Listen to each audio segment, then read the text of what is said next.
এই মুহূর্তে আমরা অবস্থান করছি ঈশ্বরদী বাস স্ট্যান্ডে। এখানে স্বেচ্ছাসেবক দলের যে প্রতিষ্ঠা বার্ষিকী গতকাল 19শে আগস্ট ছিল, স্বেচ্ছাসেবক দলের প্রতিষ্ঠা বার্ষিকী ছিল।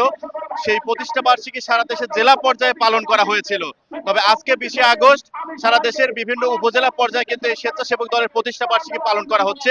আমরা বিকাল থেকে যেমনটা দেখছি যে দলে দলে বিভিন্ন ইউনিয়ন থেকে স্বেচ্ছাসেবক দলের নেতাকর্মীরা এসে এখানে উপস্থিত হয়েছেন। এখানে স্বেচ্ছাসেবক দলের ঈশ্বরদী উপজেলা শাখার সাবেক সদস্য সচিব মেহেদী হাসান রয়েছে, তার নেতৃত্বে কিন্তু আজকের এই অনুষ্ঠানটি রয়েছেন। এখানে কিন্তু আরো গুরুত্বপূর্ণ ভূমিকায় রয়েছেন ঈশ্বরদী পৌর বিএনপির সাবেক সাধারণ সম্পাদক জাকারিয়া পিন্টু, জাকির হোসেন জুয়েল সহ বেশ কিছু নেতাকর্মীদের নেতৃত্বে কিন্তু আজকের এই প্রোগ্রামটি চলছে। এই বাংলাদেশ জাতীয়তাবাদী স্বেচ্ছাসেবক দল আমরা সাধারণ মানুষের পাশে থাকতে চাই। আমরা জনগণের সেবক হব, শাসক নয়।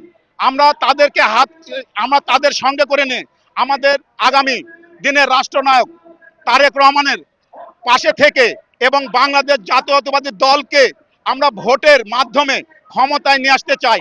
বাংলাদেশ জাতীয়তাবাদী দল বিএনপির প্রতিষ্ঠাতা শহীদ রাষ্ট্রপতি জিয়াউর রহমানের হাতে গড়া সেই স্বেচ্ছাসেবক দল যখন প্রতিষ্ঠিত হয়েছিল 1980 সালে 19শে আগস্ট, তখন বাংলাদেশের বিভিন্ন জায়গায় যে দুর্যোগ পরিস্থিতি তৈরি হয়েছিল, বন্যার্ত পরিস্থিতি তৈরি হয়েছিল, সেটার পরিপ্রেক্ষিতে মানুষের পাশে দাঁড়ানোর জন্য আমাদের প্রাণপ্রিয় নেতা শহীদ রাষ্ট্রপতি জিয়াউর রহমান এই স্বেচ্ছাসেবক দলটি প্রতিষ্ঠা করে।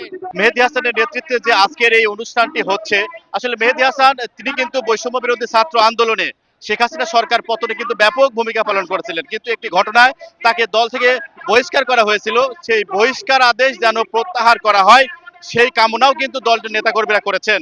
এই ছিল আমার কাছে সর্বশেষ। সবুজ মোল্লা, সময় সংবাদ, ঈশ্বরদী, পাবনা।